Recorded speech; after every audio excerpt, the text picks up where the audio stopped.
Welcome back. This is the pregame.com audio and video podcast, segment 2 of 3 for September 2nd.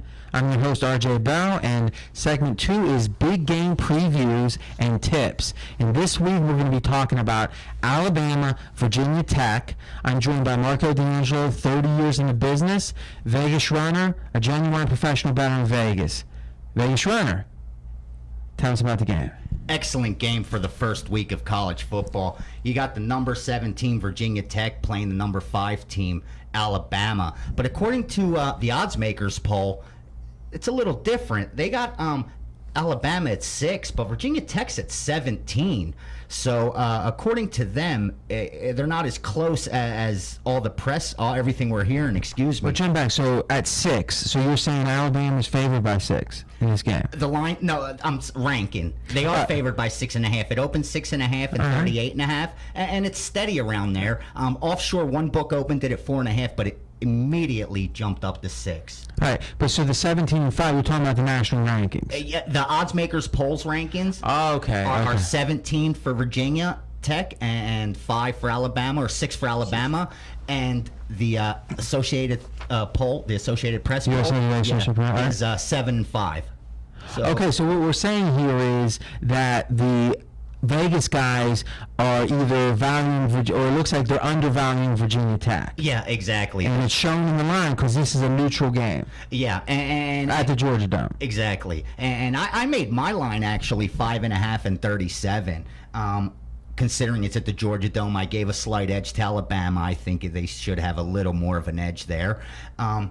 This is going to be a good game to start off the season. Again, you're looking at Virginia Tech, who was supposed to be rebuilding last year. The team was rebuilding, and yet they won the ACC. So that tells me a lot. And finally, quarterback Taylor is the number 1 guy. He no longer has to look over his shoulder for Glennon. He no longer has that pressure. I got to perform. I got to do everything on my own, or else I'm going to sit for the pocket passer. So now he's the big guy. And I think Beamer is going to embrace that, and they're going to have a little more offense. We know with Virginia Tech, you're going to get defense, you're going to get special teams. I think they're going to get offense this year. They got a good backfield. I believe they got 4 or 5 of their top wide receivers returning. No one caught over 36 passes last year, but they are experienced players. Saban's 30 year in Bama. All right, so let me jump in here. Sure. So one of the things that we separate ourselves with the podcast is we want to talk about sports betting information that can help you win money as a bettor.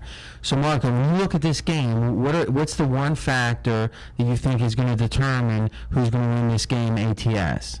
Well, the question mark for me is Alabama with the offense. The defense is intact, but they got to replace their starting quarterback. And it's going to take a couple games before it really gets a feel.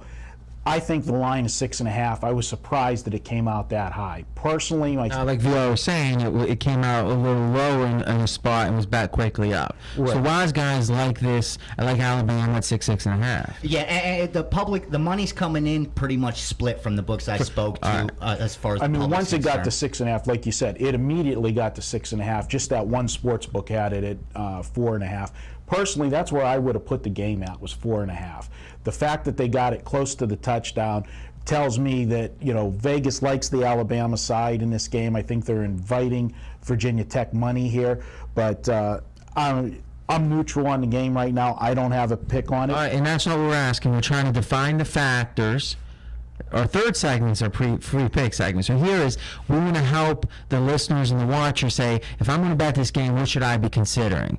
Now, you make an interesting point, and then VR will get all your notes there and everything, is when you have a team like Alabama, especially with Saban, they just reload. They're going to be decent every year. The USC, High State, etc.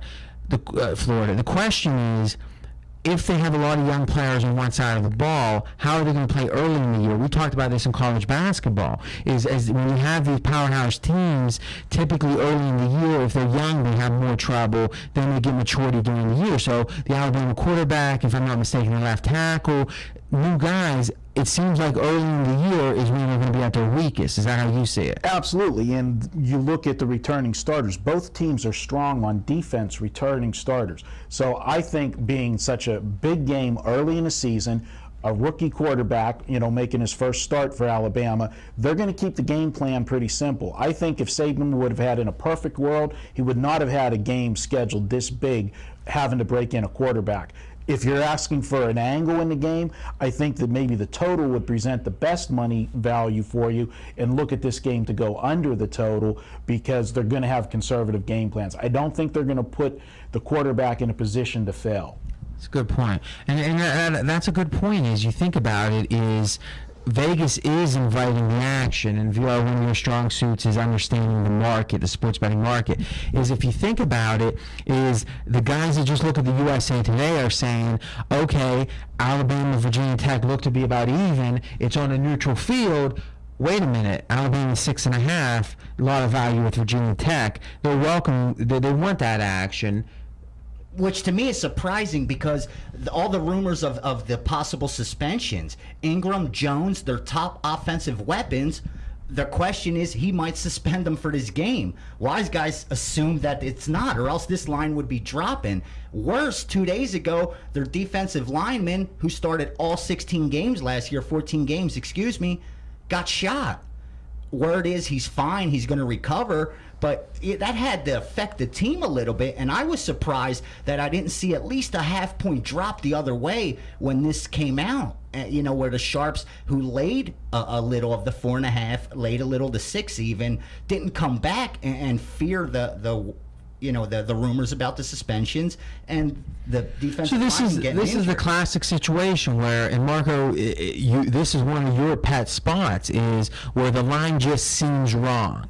Is every point we're making here says this line should be 4, 3.5, line 6.5, and even when something happens that would make you think it's going to move towards Virginia Tech, it doesn't. And it's pretty much Vegas saying, hey, we're going to hang a number that attracts a lot of square action on Virginia Tech, and we don't care, which typically you like to go with Vegas. Absolutely. If you put the gun to my head, reading the line, I would lean to Alabama based off of this line. All right, so Vegas, other than what we've talked about, what's the 1 or 2 points that the bettors out there should most be considering with this game? A, you definitely need to know if Jones and Ingram are going to play. Number one, you can't make a wager without knowing that.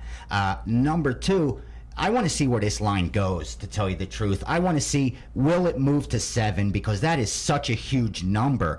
And if it does, believe it or not, I like Alabama even more, because it tells me that the sharp money really likes Bama, and the books are not afraid of people taking Virginia Tech, because like you said, when they see a ranking of number 5 and number 7, because the general public's interested in the AP poll, not in the odds makers poll. And they're going to see number 5 versus number 7 on national TV getting a touchdown. That's a lot to me. So to me, it's wait till game day, look at that line, try to read into it, and dig a little deeper than the obvious. How many squares do you think are going to be taking Virginia Tech and teasing them up to 13? 2 touchdowns, sure. That's I another. kind of like that bet. It looks with these defenses. There's squares that you come, a total buddy. of 37 and 2 defenses. That doesn't look like a bad bet. You're absolutely right.